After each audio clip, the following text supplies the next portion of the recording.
Welcome to the World of Happiness Agora. Tal Ben-Shahar. Having you here is just spectacular.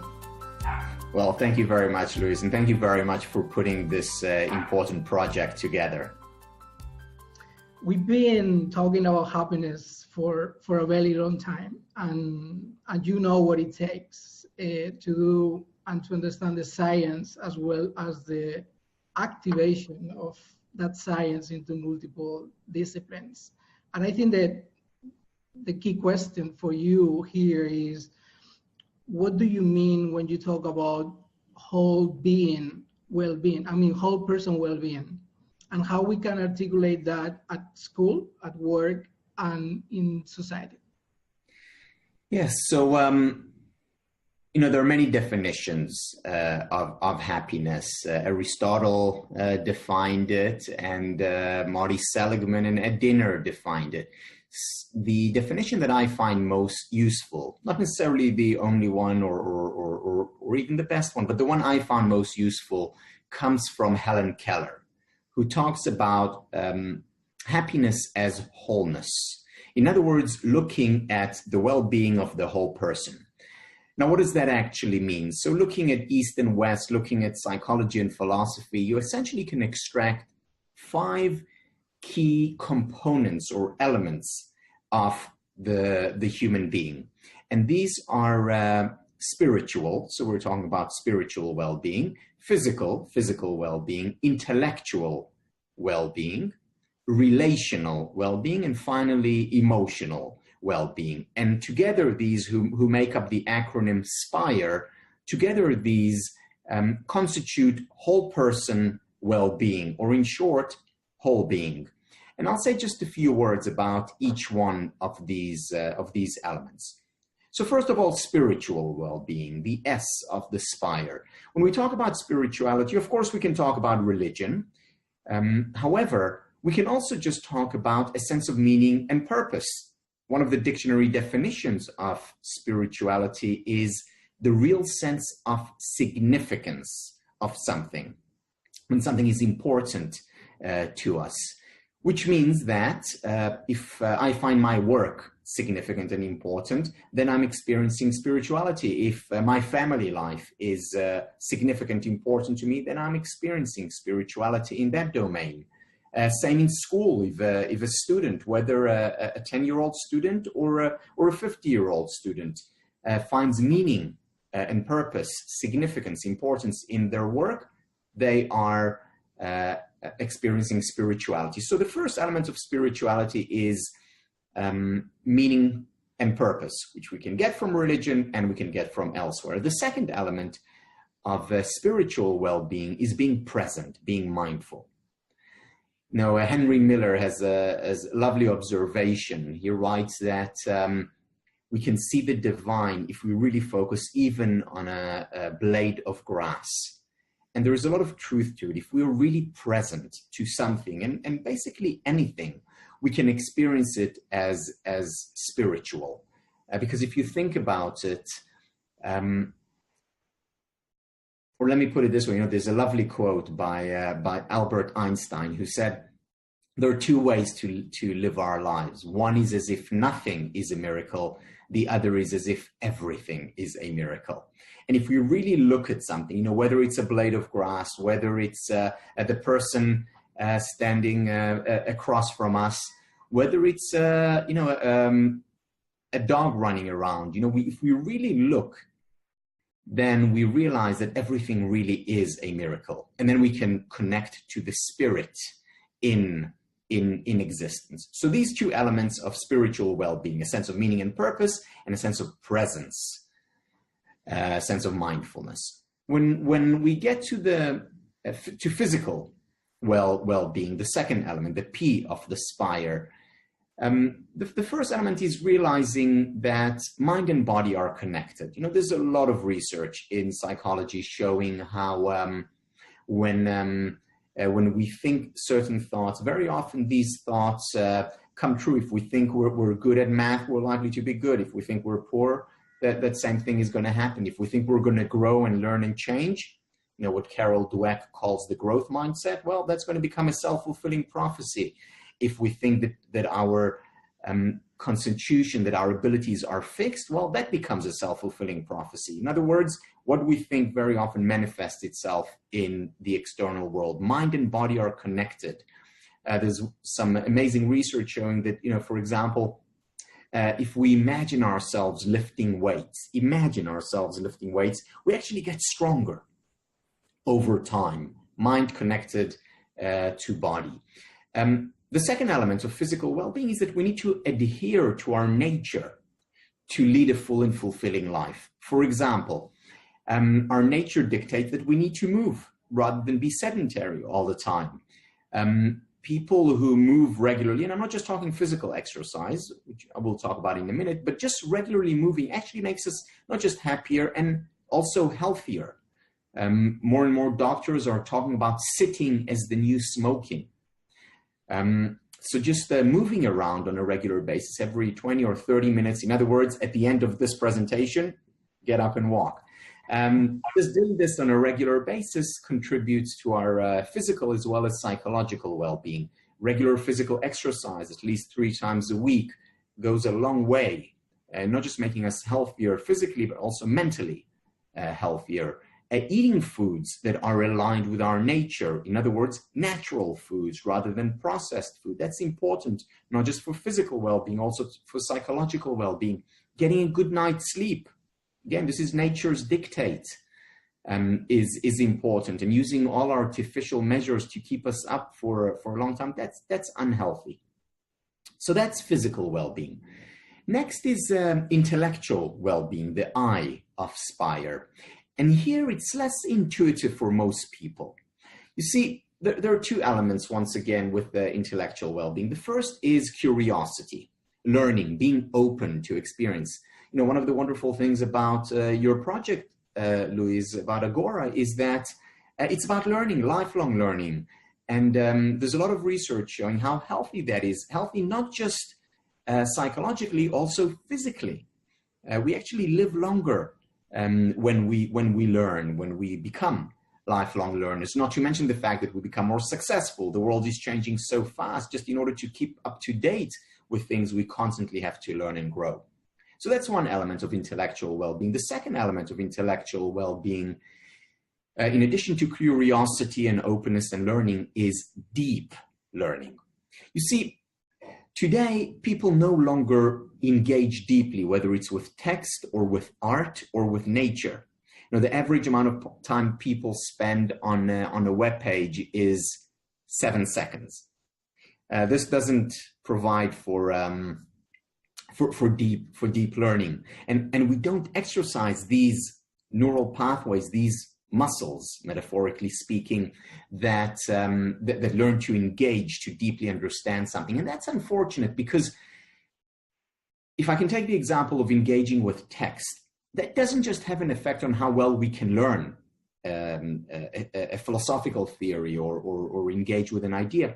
It also has implications for our relationships, because if I don't develop those deep engagement muscles in one context, I'm unlikely to be able to use it in other contexts. For instance, one of the reasons why people find it so difficult to stay together in our modern day with, one person, one romantic relationship over a long period of time, is because they don't know what it means. They haven't exercised the muscles of deep knowing, deep understanding, deep learning, being fascinated by one text or by one person. And just like we hop from text to text to text, or from web page to web page to web page, so we replicate this behavior when it comes to relationships, unable to really get to know and engage in a relationship. So deep learning, and again, I'm not just talking about learning of text, I'm talking about learning when it comes to a work of art or nature, or piece of music, a painting. This has implications to our well-being, both in terms of our enjoyment of that work of art or text, as well as our ability to enjoy other things, such as people, in greater depth.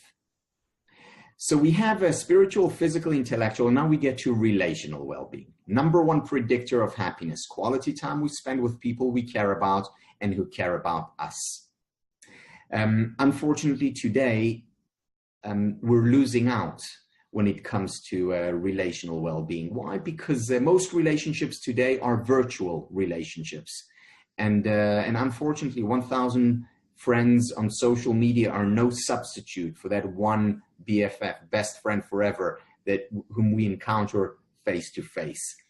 Now, don't get me wrong, I love social media. I mean, I love technology. The fact that we're chatting now is thanks to social media. However, it's no substitute for that face-to-face interaction, whether it's with family, with friends, with colleagues, with fellow journeyers along the way of learning. So getting together, you know, in Agora, people got together physically. Today, we have the luxury that we can get together virtually, not as a substitute, though, in addition to.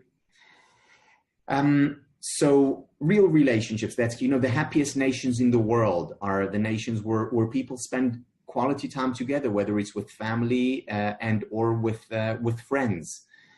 The happiest individuals in the world, and the healthiest, by the way, are people who spend a lot of time with friends, with family. At the same time, it's not just relationship with others that we need to cultivate. We also need to cultivate relationship with ourselves.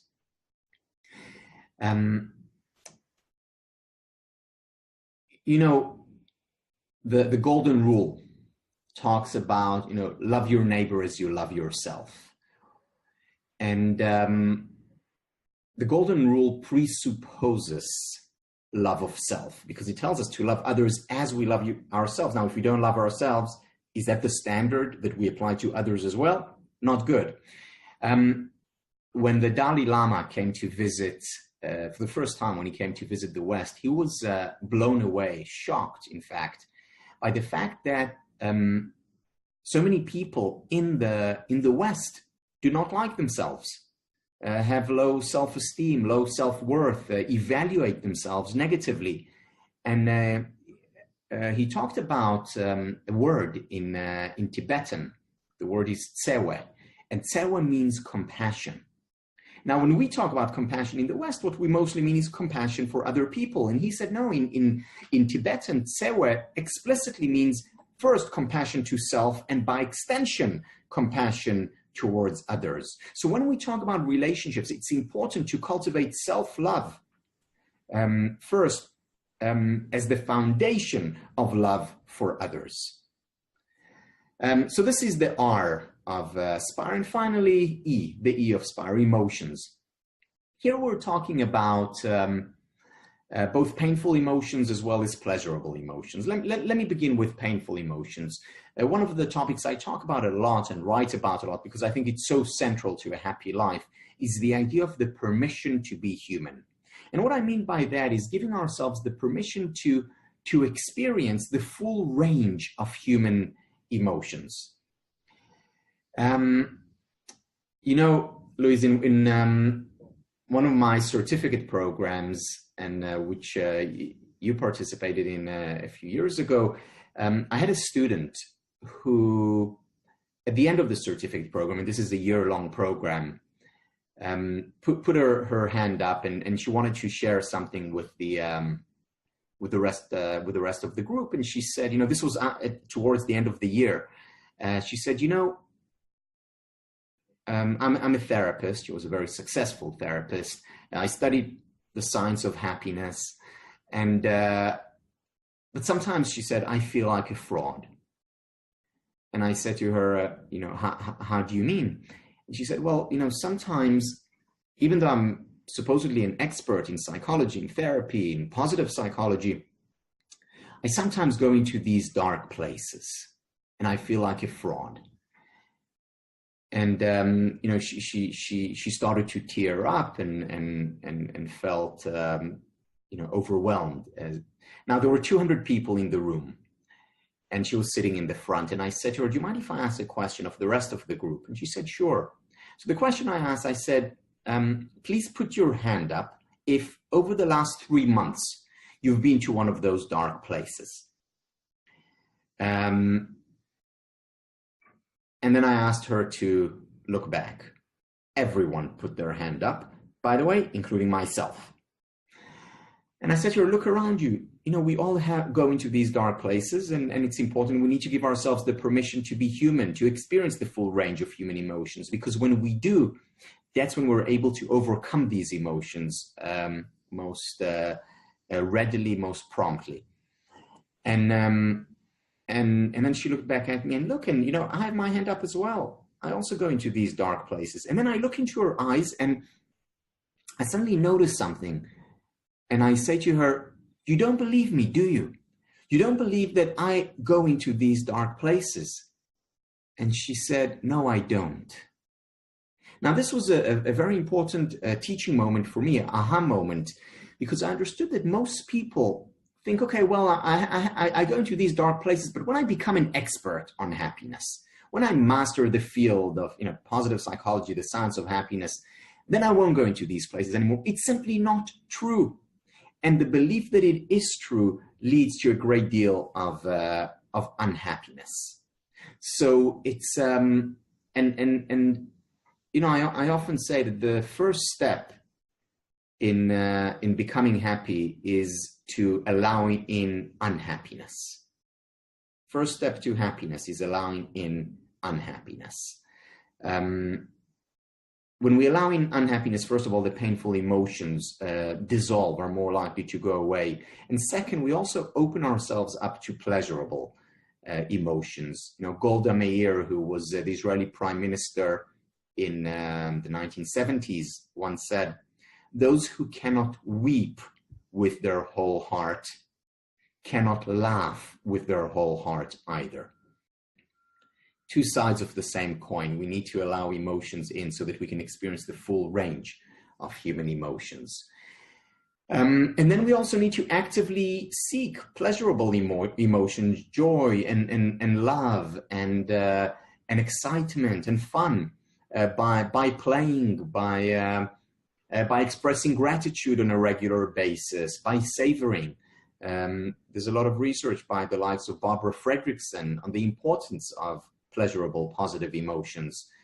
And you know, the benefits are beyond the fact that it feels good to feel good. We also become healthier as well as more successful.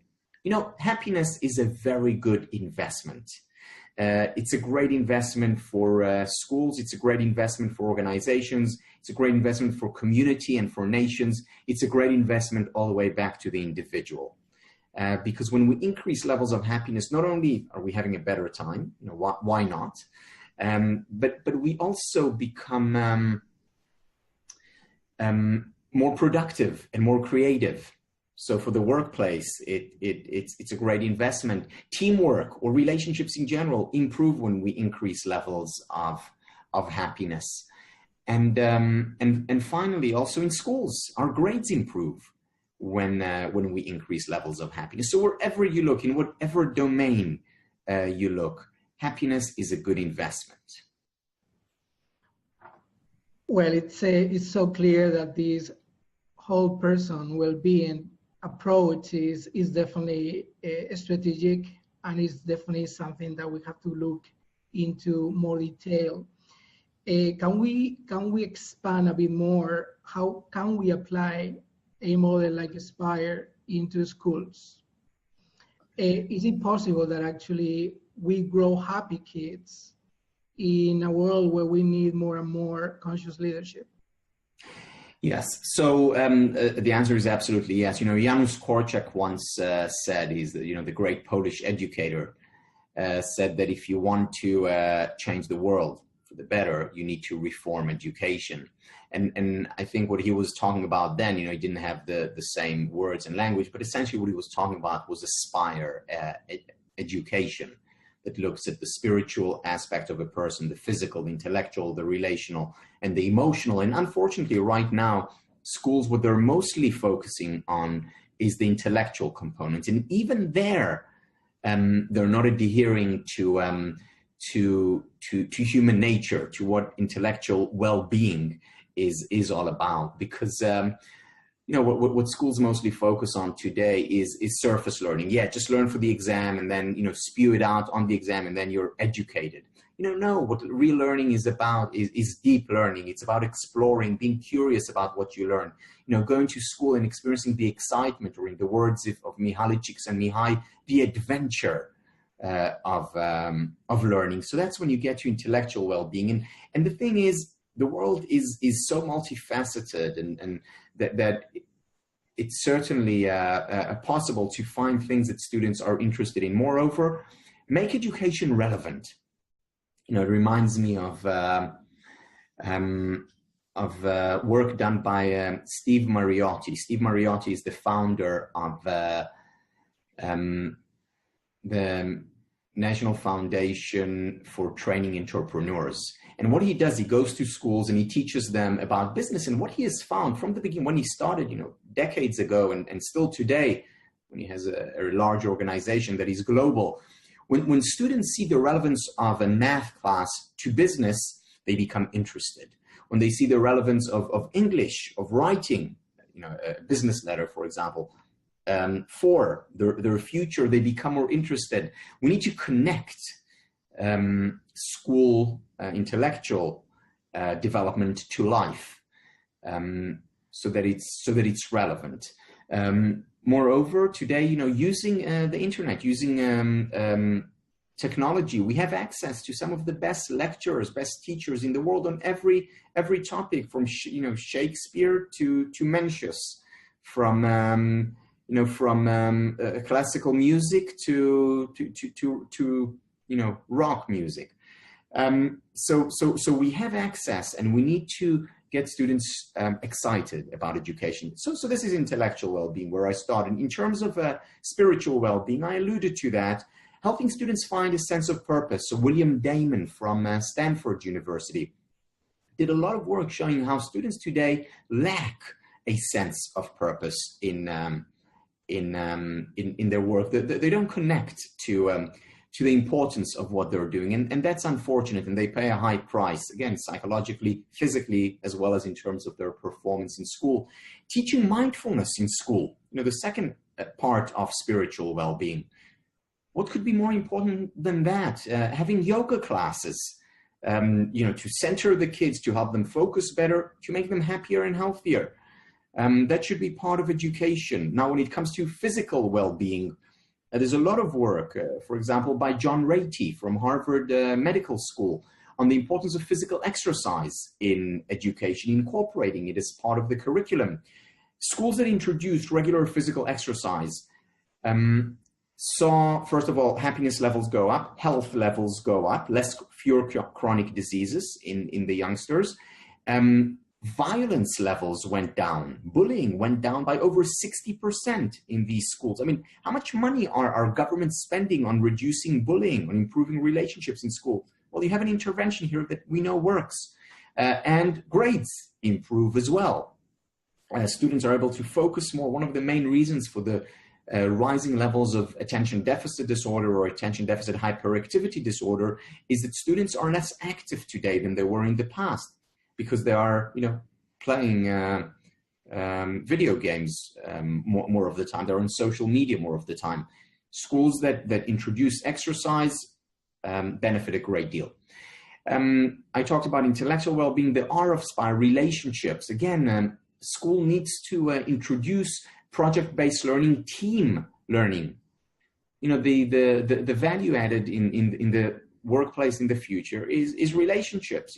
This is where companies are going to fulfill their potential, not when individuals work alone in silos, working together, interacting, networking.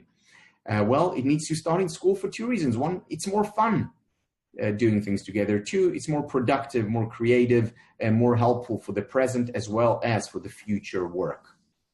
And finally, emotional well-being. School needs to teach students about the permission to be human. I see, we introduce our programs in schools, and students immediately connect to the permission to be human. Why? Because on social media, they see everyone happy and laughing and doing great all the time. And how does that reflect on me when everyone else is doing great, except for me? not good. And they need to understand that painful emotions are a natural part of every life, their own included, so that they can better deal with it. And why not teach students to cultivate pleasurable emotions as well, such as gratitude, such as excitement, such as savoring and joy. And doing these things will contribute not just to their happiness, also to their present success in school and future success in their profession. Yeah, and actually focusing on professions and seeing how the workforce world is going, where companies are basically getting ready for new works, new jobs, robotics, artificial intelligence are really shaping the landscape of what the workforce is going to look in the coming years. How do you balance a skills-based learning with emotional intelligence and this inspired a focus on whole-being education? You see, the two go hand in hand. Just like in school, you get better grades if you focus on SPIRE and happiness. Same in organizations. What you do is you find there are organizations that introduce emotional intelligence learning, that introduce happiness in their midst. They become more productive, more creative. They make more profits. In other words, happiness pays. Now, in today's world, the two have to go together. In the past, helping your employees become happier, was nice. It was a good thing, moral, even thing, virtuous thing to do for managers, but it wasn't an absolute necessity. Today, it's a necessity. Why? Because in today's workplace, it's not enough just to motivate your employees with money. Just give them the $5 a day and they'll do whatever you ask them to, and you pay them $6 and they'll do more of it. In today's workforce, people are looking for much more than that. You want to keep your top employees, you have to take care of them because they'll leave you. You have to start looking at them as volunteers. Your top employees are volunteers. They don't need to be there. They can get a job elsewhere that they can do as well or better financially elsewhere. They're looking for something else. They'll stay in the workplace if you provide for their happiness. And happiness, what does that mean? It means providing them a sense of meaning and purpose at work, looking after their physical health as well, having them engaged intellectually in what they do, having good relationships in the workplace. That's one of the best ways of increasing retention at work, having solid, good relationships. And finally, help them enjoy joy and pleasurable emotions in the workplace. That's how you keep them. Remember, they're volunteers. So investing in happiness in all these ways, specifically in the SPIRE elements, is critical for the future workplace. It will increase creativity, innovation, retention, productivity. People will be healthier and they will be more engaged. In other words, more present to what they're doing if you increase levels of happiness. Tal, what do you think that we are still having a big number of skeptics when we talk about happiness? Why do you think it's happening? How can we actually do something about it? Yeah, the reason why there are so many skeptics is because historically happiness has been dominated by the self-help or later by the New Age movement. And, self-help, New Age very often overpromise and underdeliver. So they promise you the 5 steps to happiness, the 3 things you need to do to experience to be a great leader, or the 1 secret of the good life. Now, unfortunately, there are no easy solutions. It's not, if you just smile and you'll be happy, or just believe that you can do anything and then you'll be able to do anything. Not that simple. It's more complicated than that. And that's why we need a science of happiness. That's why we need get-togethers like Agora. That's why we need certificate programs and degree programs in the field of happiness, so that people can understand the evidence-based approach, scientific approach to leading a happier life. And once people understand that there is a science behind it, then they're less likely to be skeptical. Well, it's always amazing talking to you, always inspiring, always learning. So we really appreciate your time. If there is one final recommendation that you can make to all these people around the world who are connected to make a happier world, more happiness, less misery, what would it be? Actually, if you don't mind, two things. Please. The first thing that I would say is, one of the best ways to increase happiness levels is by helping others. When we give, we receive. So spend time giving, and giving can be in the form of physical giving, but it can be an act of kindness and generosity. So be kind, be generous towards others. You will make their lives happier as well as your own. The second thing that I would like to bring up and end with is some very important research in the area of happiness. There is research by Moss and others showing that when we wake up in the morning and say to ourselves, I want to be happy, or I want to pursue happiness, it's an important thing for me, I value happiness, we're actually less likely to be happy. We're actually more likely to experience loneliness and frustration. Now, that's a problem because, I've just spent the past half hour talking about just how important happiness is. But here is research telling us that, hey, wait a minute, if you value it and pursue it, then you're less likely to be happy. What's going on here? How can you resolve this paradox or this problem? And the answer is pursuing happiness indirectly. So if I start pursuing happiness directly and I say, I want to be happy, that's not going to lead to more happiness. That's actually going to lead to more frustration. But if I pursue happiness indirectly, for example, if I say, I want to experience more of a life of purpose, pursue purpose, in other words, spiritual well-being, or I want to exercise more regularly or eat more healthfully, physical well-being, or I want to learn more, engage in text, nature, or art in a deeper way, that's intellectual well-being, or if I want to spend more quality time face-to-face with the people I care about in the world, technology off, just being with the person, that's relational well-being. And finally, expressing gratitude on a regular basis, or talking about my feelings, giving myself the permission to be human, or writing about them, that's emotional well-being. So when I pursue happiness indirectly, that's when I'm potentially fulfilling my potential for happiness. In other words, pursue happiness indirectly. The metaphor that I would use, we have sunlight. We look at the sunlight directly, it hurts. Mm-hmm. However, looking at it indirectly, looking at the colors of the rainbow, breaking down sunlight into its component, into its elements, then we can enjoy it. The same with happiness. Pursuing it directly actually can hurt. Pursuing it indirectly, breaking down happiness into its spire elements, that's when we can fulfill our potential for happiness, for health, for goodness. Thank you so much. That's probably why the conditions to happiness are so relevant, as well as trying to find the happiness in us. So thank you so much. We'll pursue happiness indirectly, and we'll learn from the whole Aspire model and you as an example of what happiness and science can do to the world. So thank you so much, Tal. Thank you, Luis, for all the work that you do.